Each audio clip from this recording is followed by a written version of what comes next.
आपण पाहत आहात सत्यदर्शन न्यूज। सोलापूर माड्यात उमेदवारांनी निवडणूक खर्च कोण किती केला? सोलापूर आणि माड्यात महाविकास आघाडीच्या उमेदवारांनी केलेल्या खर्चाचा तपशील निवडणूक अधिकाऱ्यांनी जाहीर केला आहे। सोलापूर लोकसभा मतदारसंघात काँग्रेस उमेदवार प्रणिती शिंदे यांनी निवडणूक प्रचाराकरिता 74,53,181 रुपयाचा खर्च केला आहे। याबाबत अधिकृत माहिती लोकसभा निवडणूक निर्णय अधिकारी यांच्याकडून देण्यात आली। माढा लोकसभा मतदारसंघात राष्ट्रवादी काँग्रेस शरद पवार पक्षाचे उमेदवार धैर्यशील मोहिते पाटील यांनी 51,96,808 रुपयांचा खर्च निवडणुकीत केला असल्याची माहिती निवडणूक कार्यालयाकडून देण्यात आली। उमेदवारांनी सादर केलेला खर्च व निवडणूक यंत्रणेकडून धरण्यात आलेला खर्च या दोन्हींची मेळ घालून उमेदवारांच्या खर्चाचे आकडे निश्चित करण्यात येतात।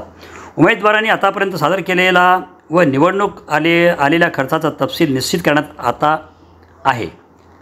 उमेदवारांनी सादर केलेल्या खर्चावर निवडणूक यंत्रणेकडून खर्चाची आकडेवारी निश्चित करण्यात येते। उमेदवारांना याबाबत आक्षेप असल्यास त्यांना यासाठी निवडणूक निर्णय अधिकारी यांच्याकडे हरकत घेता येणार आहे। मात्र आतापर्यंत कोणत्याही उमेदवारांनी यासाठी हरकत घेतली नाही। लोकसभा निवडणुकीसाठी उमेदवारी अर्ज दाखल केल्यापासून ते मतमोजणीच्या दिवसापर्यंतचा खर्च उमेदवारांच्या खर्चात समाविष्ट करण्यात येतो। 4 जून रोजी मतमोजणी होणार आहे। या दिवशी उमेदवारांनी केलेल्या वाहन व अन्य खर्चाचा तपशील ही उमेदवारांच्या खर्चात समाविष्ट करण्यात येणार आहे। त्यानंतर उमेदवारांचा अंतिम खर्च निश्चित करण्यात येणार असल्याची माहिती जिल्हाधिकारी कुमार